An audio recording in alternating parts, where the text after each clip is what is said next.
Hey, what's going on, guys? My name is Dr. Boyce Watkins, and welcome to drboycetv.com, the home for intelligent black people. A lot of you may or may not know about, you probably know the first name, you may not know the second name, but there's a guy named Dave Ramsey. Dave Ramsey is a pretty well known financial guru. He's not black, but he's got a southern audience, and he's pretty conservative, and he's a smart guy. He does a lot of interesting stuff.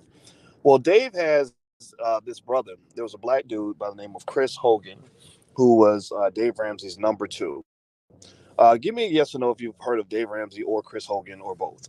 Say Dave, Chris, or both based on who you know. If you know both of them, say both. If you know Dave Ramsey, say Dave. If you know Chris Hogan, say Chris.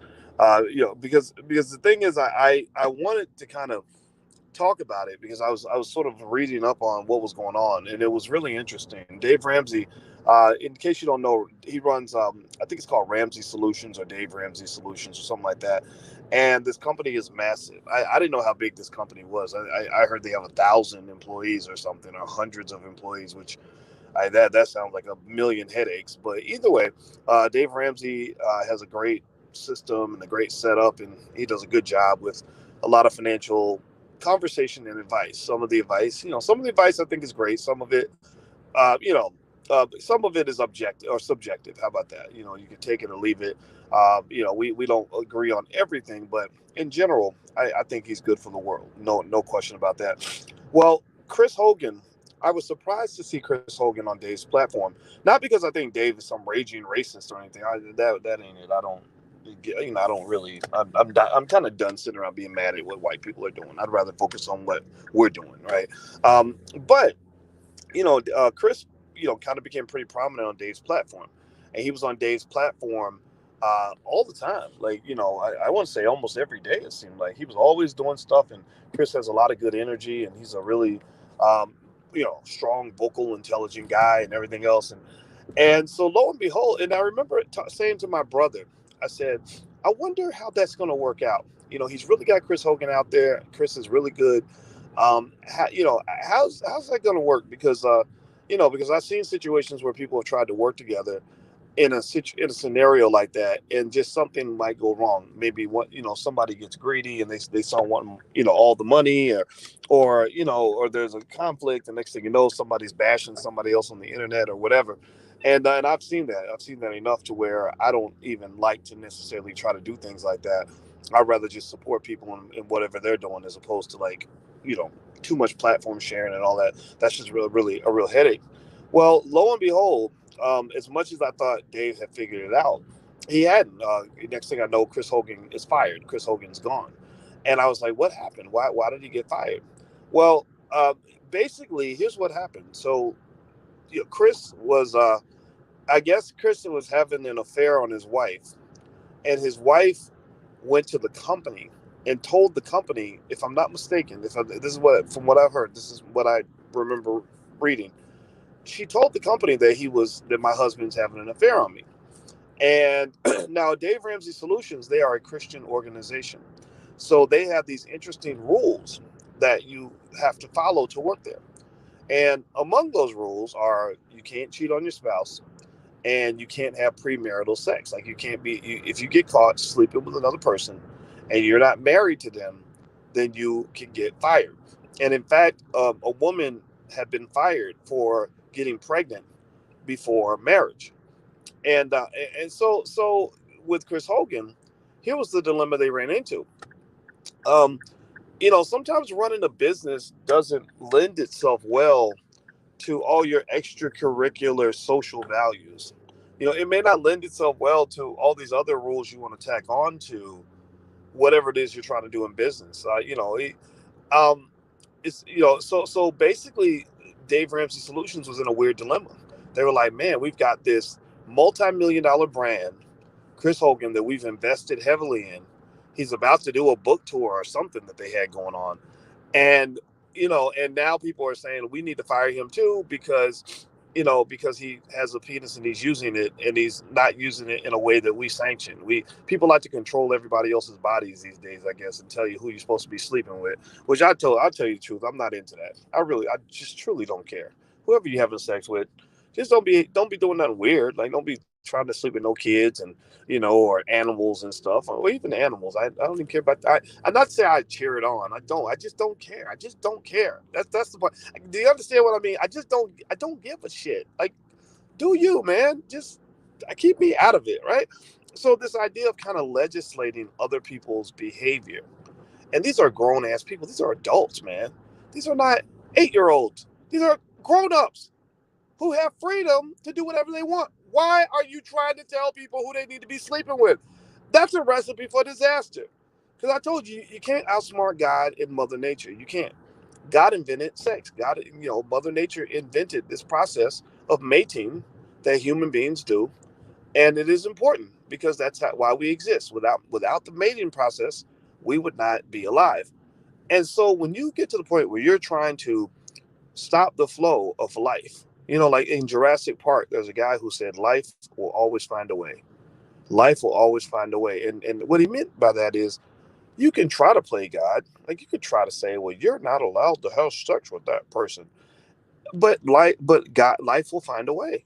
It's going, you can't stop it.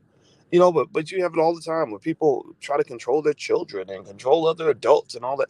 And so that's one area where, I get it, right? You want to be a Christian, you want to be true to your Christian values. I think that's very important. Um, Maybe practice that in your own life, and then maybe make recommendations to people and offer support. Like, hey, if you ever want to get over your desire to sleep with women or whatever it is you're doing, um, I can offer I can offer support and more counseling and whatever to help you overcome that. But I think when you try to legislate that, you're gonna have a problem.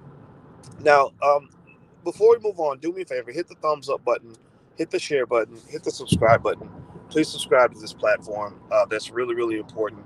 And also, if you ever want to support the platform, you can go to intelligentblackpeople.com. That's our Patreon, and we have free stuff we give away and exclusive content, things like that. So feel free to go to intelligentblackpeople.com. Now, back to Chris Hogan and Dave Ramsey. So there's a little bit more to it. So Chris's wife goes to the company and says, "Look, I'm gonna snitch on this dude, and I'm gonna go and I'm gonna mess up his whole situation, right?" And that's why I think it is important to be thoughtful about who you marry, because you shouldn't really evaluate your partner just on how they treat you when they love you. You should evaluate them on how they treat you when they're mad at you. So there are some people, who get mad at you, and they'll go deal with you. They'll talk to you. They'll scream at you, maybe cuss at you. But then there's people who won't just do that. They will try to destroy you. They will try to take everything good you got going on in life, anything you got going on anywhere, and they will ruin it. There's that man out there, ladies. There's that sexy, handsome man with who's good in bed, who's gonna love you to death. But the minute he finds out that he can't get what he wants, he's gonna come to your job. He's gonna pee on the floor, and he's gonna cuss out your boss. He's gonna punch out your coworker and get you fired. Like, seriously, like, there are people out there like that. I knew a guy, well, not a guy. I didn't know this person directly, but there was a situation where there was I have a friend of mine who lives in one of these snooty suburbs, and she lived across the street from this lady who was a corporate type, high flying black woman, had the big money and everything, but she wanted a husband, right? And she couldn't find the right kind of man, so she did what I guess any rational person might do. She started exchanging letters with a dude from prison. And he, and no disrespect. I mean, I love my guys in prison and everything else. But when you locked up, you got plenty of free time, right? So he had plenty of free time to write her letters and give her lots of attention. And of course, he's like, "I love you," blah blah blah. So she falls in love, and they get married as soon as he gets out. So now the problem is, unfortunately, we live in a country where it's not as easy to get jobs and things like that when you've been formerly incarcerated. And he wasn't one of those like turnaround cases. You have those brothers that get locked up for a while, but they come out, they're better people, upstanding citizens, doing wonderful things in the world. He wasn't in that category. He wasn't in that like success story category. He was a dude that sat around, with the wave cap on and the wife beater, smoking a joint, and waiting at home all day for her to come home from work. So in this snooty neighborhood he lives in, one of their neighbors sends them another black family sends them a Christmas card and says, "Merry Christmas, and sends a picture of their family. And they're little, those little corny Christmas cards where people put pictures of their family and stuff. I don't do those things, but I've seen them. And and the guy, I guess, overreacts to the Christmas card, and he goes over to the neighbor's house and he bangs on the door like the police, like bang, bang, bang, bang. And they answer the door like, "Hey, what's going on?" And he holds up the Christmas card. He's like, "Man, what the f is this? What the f is this?" Right? And he's like, "It's a Christmas card." And he was like, "Don't you be sending my woman pictures of yourself? don't be sending my woman no like." It was really really funny. So anyway, my point is to say that you've got people. You got to really think about who you let into your life, because it's not just how people deal with you when they like you and when they're happy with you. You got to also think about how people deal with you when they're not happy with you. Some people deal with things with class. Some people don't. Some people will show their whole entire ass. So keep that in mind. So anyway, so apparently Chris Hogan's wife was really mad about this whole affair thing, and from what I just saw in the video, she went and told the people of Ramsey Solutions he cheated, so he doesn't deserve to work here, right? Go mess up the whole family's multi-million-dollar situation because she mad. Okay, fine, whatever. Well, because Dave Ramsey Solutions got on that weird high horse of firing people for having sex before marriage, they were in that dilemma, like, do we lose millions of dollars because we're trying to stick by our principles, or do we bite the, or do we just kind of work it out another way? So what they did was they made some sort of plan, like we're going to check in on you, and you're going to have to report to us, and we're going to help pray our way through it all. Yeah. I'm just going to tell you the truth. I don't believe some of that stuff is kind of weird to me, but that's what they did. Well, that led to a big lawsuit. There was a big lawsuit. Remember, this is y'all know me. I'm not just Dr. Boyce. I'm also Uncle Boyce. So when Uncle Boyce is in the room, sometimes him and Dr. Boyce, I know I'm talking about myself in the third and even the fourth person. So I'm especially weird for doing that. But there's a reason for that. Dr. Boyce and Uncle Boyce come into the room together to give you financial knowledge from a real life perspective, to talk about real life stuff that links into your financial situation. So I hope that that's okay. Give me a yes in the chat if it's okay for me to continue the story and to still be loved. Because some of y'all might be like, why is he talking about that? Well, because it's life, man. Because life is what gets in the way of you making money. like if you don't understand that, then you ain't lived no life yet. So so anyway, so the point, so basically they got sued big time. They had all these, they had two or three women that were like, yo, wait a minute, wait, hold on, wait, stop the bus.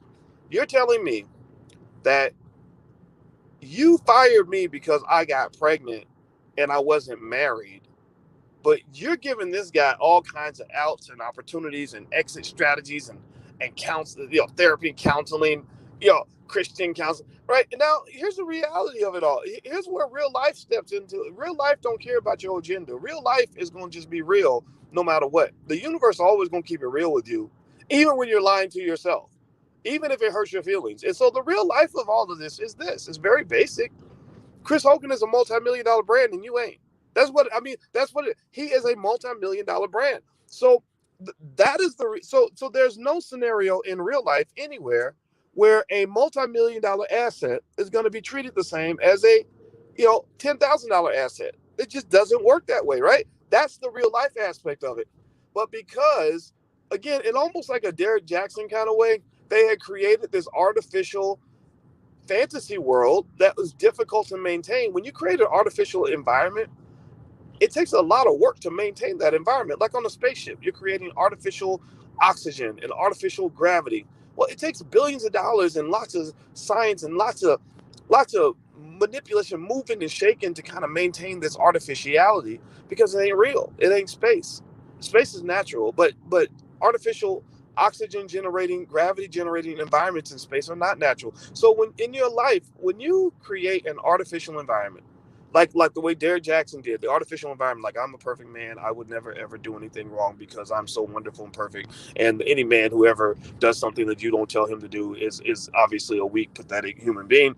Or Dave Ramsey, if you have sex before marriage and you get pregnant before you're married, then we are going to fire you because we're wonderful, perfect Christians, and that's our goal, is to be perfect. Well, when you do that, it's going to cost you. It's going to cost you because that bubble is easily popped, just like a space shuttle where somebody leaves the bay door open and all the vacuum of space sucks all the oxygen out and there's a complete disaster. Well, the same thing is true when you create an artificial environment in your life. That bubble easily pops. It pops as soon as a little bit of reality seeps in. The whole thing falls to shit. So Dave Ramsey now, unfortunately, as smart as he is, and as great as his company is stuck in the middle of these crazy lawsuits, probably for millions of dollars, because people love to sue and they sue for lots of money, especially if you have money. And all of it, I believe, could have been prevented by simply not trying to legislate the lives of grown ass people. I do not believe in controlling the lives of other adults. I just think that that's kind of silly, especially on something like sex. Like if you say, look, you can't smoke crack on the job or you'll get fired. I get that, right? That's easy. It's not hard to stop that sort of process. It's not like the crack epidemic is so strong that you're going to have to deal with a lot of that. But when you try to legislate something like sex, are you kidding me? Are you joking? And Chris Hogan's famous. He's got he's getting stuff thrown at him everywhere because y'all know the church can have some of the most ratchet behavior in America, like because that's where you get all the suppressed sexuality is in the church. When people try to pretend like it ain't real, the more you try to suppress who you really are, the more that person is going to show up in highly unexpected, highly uncomfortable ways.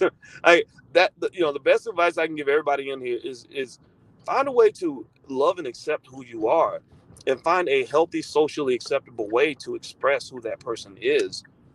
Don't deny that. Don't lie to yourself, because I do believe that when you pretend to be something that you're not, it just almost seems to never really work. And so to kind of close up on Dave Ramsey and Chris Hogan and all that, as of right now, they're stuck in the middle of these lawsuits. Um, Chris is gone from the network. Chris was Dave's number one black dude, and he seemed to treat him well and everything. It wasn't no racism thing. His wife, decided she wanted to, kind of blow up their whole spot because she's upset. And what's interesting too. Oh, and by the way, if you want to know, Chris, and I kind of suspected this. Chris's wife is not black. Chris's wife, he married Becky or Karen or something, and I don't know her name. As far as I'm concerned, her name's probably Becky. Maybe it's not though. But anyway, so so Chris's wife, who's not a black woman, blows up his spot and got Chris on the internet apologizing.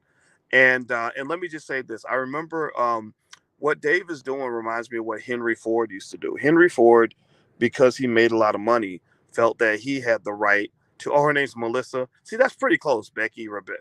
Can you imagine? I mean, seriously, think about it. Can you imagine having lunch, like a lunch with where Becky and Rebecca meet Melissa? Like that sounds like a nice white girl lunch, right? Doesn't it? Doesn't I mean, right? So it kind of fits in the same genre of like names. Not that you're.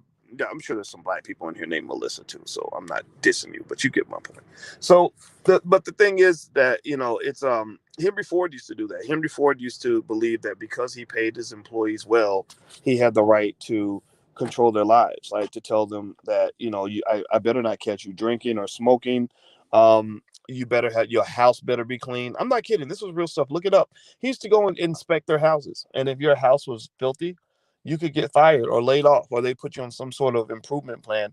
And I didn't like that when I heard that. And so what I think is a better model is one where you can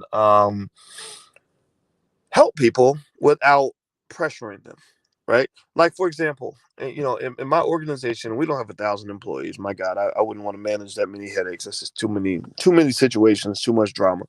But in my space, we have values. We have core values. Our core values are that we believe black people should educate our own children, create our own jobs, and support black businesses.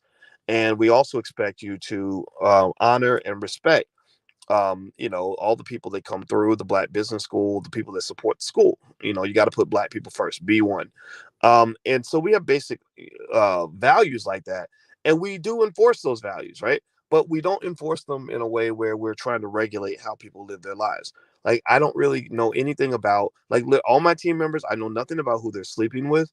I know nothing about if they get pregnant. I say, and they tell me, I say congratulations. I don't care if you're married or not married. So I really think I don't even know people. I got people on my team that use drugs, and as long as you ain't using drugs on the job and messing up your job, then I don't care. And I honestly think that that's actually a better approach. I really think legislating the lives of adults is not going to work. And so, I'll say this. Eric Bowie says Chris Hogan will be fine. He just has to find himself outside of Dave Ramsey, which he can. He absolutely can, right? So he's going to be fine. He's going to do well. Now, don't get me wrong. Being on Dave Ramsey's platform, though, he really catapulted Chris.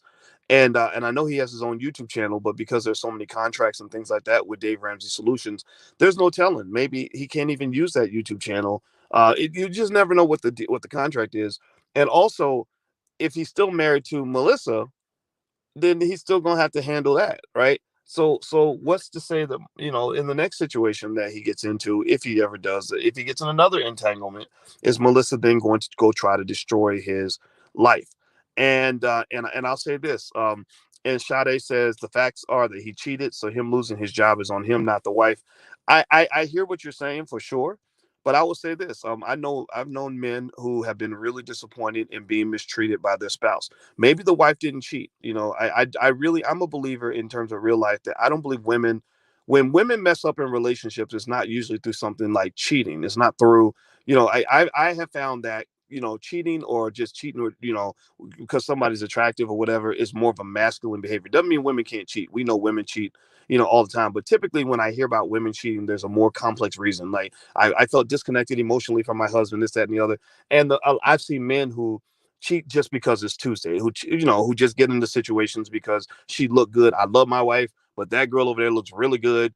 And this ain't got nothing to do with love. Love ain't got nothing to do with it. So I'm not saying it's yes or no. And women and men can do the same thing. So I'm not judging that part. But what I will say, though, is that I have seen men get really angry at their wives who did something blatantly disrespectful.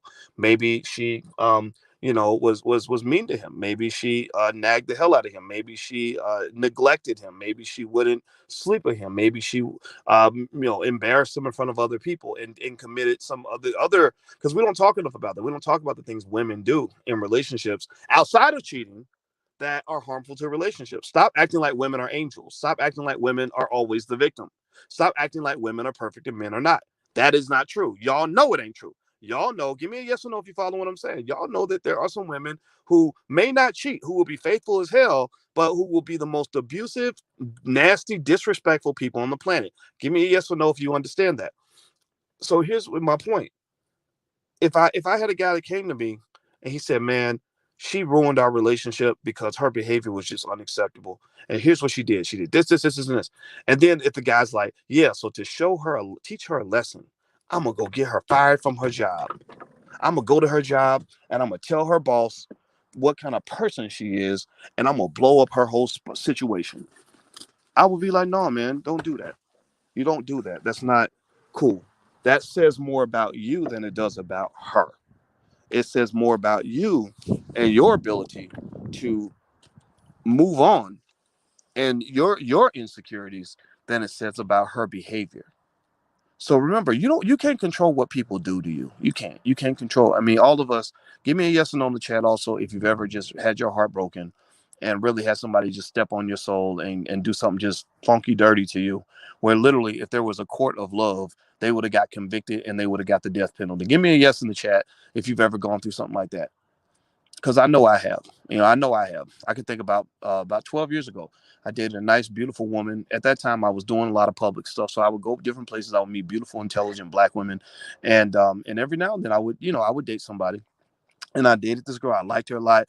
She never asked me for a commitment, but I wanted to commit to her because I was like, I don't want to be a player. I don't want to run around in the streets with 1,000 different women. That's not fun for me. I like to have deep, meaningful connections with the woman that I'm with. And she was pretty. She was smart. She had a banging body. We had a good situation. So I was like, okay, let's date. Well, I don't think that that's where she was. And we did it, and I think she just went along with it because she felt like like, oh, I shouldn't say no to Boyce Watkins, right? I don't know, like sometimes that happens. I have no idea why, but anyway, so one day she just tells me out of the blue, like, I don't want to do this no more, and literally no explanation, no nothing. She just didn't want to do it anymore, and I was dumb. Like literally in 10 minutes, my relationship disintegrated right in front of my very eyes. And here's the deal. I remember sitting there thinking, man, this is some bull crap. Like, how can you do this to somebody? Like, I didn't do anything wrong. And then I realized, like, boys, she don't owe you nothing. She doesn't owe you a relationship. And also, there's more fish in the sea. The best thing you can do now, the worst thing you could do is to try to change her mind, fight her, and say, "Oh, I'm gonna ruin your life," because she had a good corporate job. I guess I could have went crazy and went to her job and cussed out the office manager and whatever and got her fired. Because I mean, think about it. I'm Boyce Watkins. I have reach. I can call. I could ruin her reputation. I can, like you could do a lot of stuff if you want to. But I was like, no. The best thing for you to do is move on. Best thing for you to do is pack your shit, leave her place, wish her well, thank you for your time, and move on. That way you can get to healing instead of being a dramatic little bitch and mad because somebody else is moving on and they're happy. Like seriously, like people that do vindictive behavior, if you see somebody that you're thinking about dating and you catch them in any form of vindictive behavior, or they tell you a random story, oh yeah, I had to go cut his tires, or yeah, I had to go, I had to choke her, I didn't want to choke her, but I only had to choke her one time because what she did was unacceptable. You need to walk away from people like that. Vindictive people are tiny people. Vindictive people are unbalanced people. Vindictive people are not productive people. Vindictive people don't know how to be good professionals. Vindictive people do not have, they're insecure. They don't know how to move on. Because if you know that there is other good fish in the sea, then you just move on and you heal. And you know what happened? Let me tell you, I'm going to end this story with you about this girl. This is true. This is real life. This is a true story. This is not me making things up. I met like a lot of great women like within 2 weeks. Like, like it took time to heal, but literally that month, I was right back in the game. Right. But if I had sat around mad and angry, like, oh, I'm gonna get her back and I'm gonna go make sure she pays a price for what she did to me. How dare she do that to me? I would have stayed stuck in that place. So don't be stuck. Keep it moving. Shit, life sucks sometimes, but you got to know how to move on. That's just my 2 cents. And then also learn how to move on past people who don't know how to move on. If you once you figure out how to move on, get with somebody else who knows how to move on, so that you can just say, you know what, damn, I'm sorry this didn't work out, but I respect you and I appreciate you and I thank you for your time and I will really truly wish you the very best, and that's it. So that's my 2 cents. But what do I know? I'm just running my mouth. Well, I got to go to the dentist. So you guys have a good day. Please hit that thumbs up button before you go. Thumbs up, share, subscribe. IntelligentBlackPeople.com so you can support the platform. I'll see you guys a little bit later on today. Peace.